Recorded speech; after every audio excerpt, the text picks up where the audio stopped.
नमस्कार दोस्तों, स्वागत है आपका हमारे चैनल न्यूज अड्डा पे। पेंशनर्स, फैमिली पेंशनर्स, केंद्र कर्मचारियों, पेंशन भोगियों के लिए 3 बहुत बड़ी खबर लेकर के आए हैं।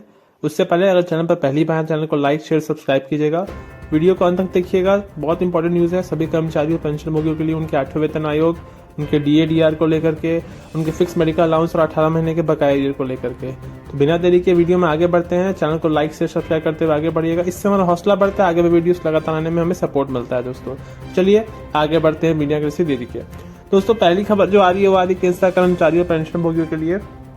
जो उनका DADR अभी बढ़ना था, 46% होना था, वो तो ऑलरेडी आपका हो चुका है। मगर एक और बड़ी खबर आ रही है कि जनवरी के महीने में जो आपका DADR है वो फिर से बढ़ सकता है। जी हाँ दोस्तों, जो अभी अनुमान लगाया जा रहा है कि जो जनवरी के महीने में आपका साल में 2 बार जो DA का रिवीजन होता है, 2 से 3 बार DA का रिवीजन होता है जनरली। तो आपका जो जनवरी में DADI है वो 30 की रैंकिंग का बढ़ती है तो 50% को आंकड़े को छू सकता है। और जैसे ही ये 50% को आंकड़े को छूता है, अकॉर्डिंग टू 7th पे कमीशन का जो एक नॉर्म है, जिसके अंतर्गत अगर 50% का आपका DADR बढ़ जाता है, 50% की ब्रैकेट को टच कर जाता है, तो वो उसको आपको बेसिक पे में मर्ज कर दिया जाएगा। तो इससे बहुत ही बड़ी फायदा होगा सभी कर्मचारियों और पेंशन भोगियों के लिए। और अगर इसे लागू कर दिया जाता है तो अच्छी खासी बढ़ोतरी सैलरी में देखने को मिल सकती है सभी कर्मचारियों और पेंशन भोगियों के लिए।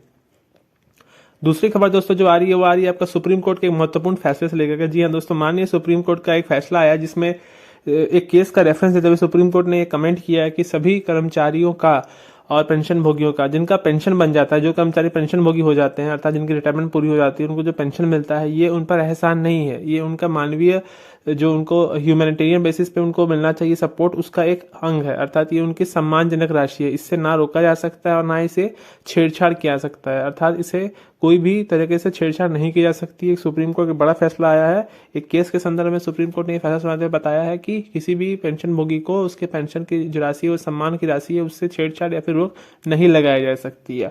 तीसरी बड़ी खबर आ रही है वो आ रही है सभी केंद्र कर्मचारियों और पेंशन भोगियों के लिए। जो अभी कर्मचारी वर्तमान में कार्यरत है, अगर उन पर कोई भी कार्रवाई होती है, FIR या फिर कोई भी कानूनी उन पर दांव पेच लगते हैं, उससे पहले उन्हें उनके संबंधित विभाग से परमिशन, उनका कोई भी डिपार्टमेंट अगर उन पर केस करता है या कोई भी कानूनी तरीके से उनको इन्वॉल्व किया जाता है, तो उनके विभाग से परमिशन लेना जरूरी होगा। जी हाँ दोस्तों, ये एक बड़ा डिसीजन आया है जिसमें कि क्लियर किया गया कि किसी भी सरकारी कर्मचारी पे तब तक कोई भी एक्शन नहीं लिया सकता जब तक कि उसके विभाग से इसको लेकर के आवश्यक जो फॉर्मेलिटीज है पूरी ना हो जाए, तो विभाग से परमिशन ना लिया हो।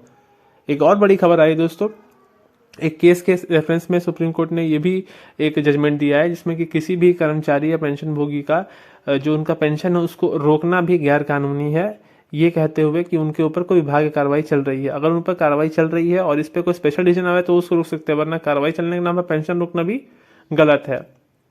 एक अपडेट दोस्तों ये भी है कि जो पेंशन भोगी हैं जिनका 80 वर्ष से पूरा हो चुका है और उनको नवंबर में जमा करना है सर्टिफिकेट, उनका भी टाइम आ चुका है, सर्टिफिकेट जमा कर दें।